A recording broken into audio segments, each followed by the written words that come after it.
1.5 glass మినపప్పు,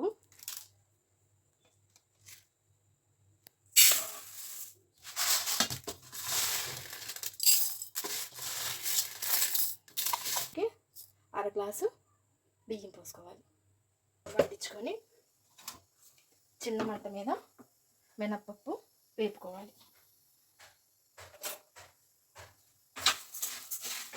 కమ్మటి వాసన వచ్చేదాకా మినపప్పు వేపుకోవాలి. బియ్యాన్ని కలిపి వేపుకోవాలి. వీటిని చల్లారబెట్టుకోవాలి. ఒక 10 నిమిషాలు చల్లారబెట్టాలి. బెల్లాన్ని సన్నగా తరుక్కోవాలి.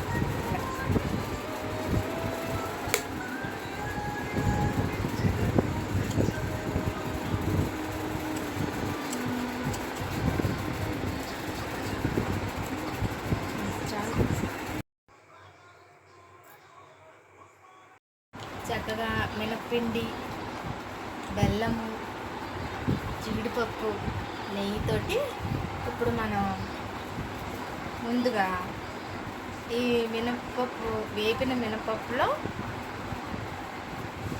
మనం పిండిలాగా చేసుకున్న మినపప్పుని కొద్ది కొద్దిగా బెల్లం కలుపుకొని తీపికి సరిపడా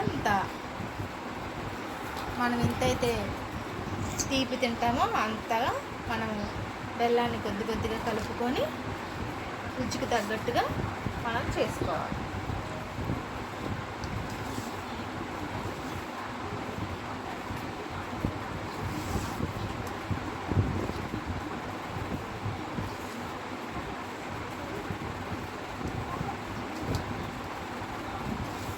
మొత్తం పూర్తిగా బెల్లం మొత్తము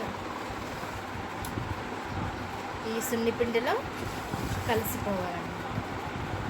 కొంచెం కూడా ఉండలుండలుగా లేకుండా మొత్తము కలుపుకోవాలి.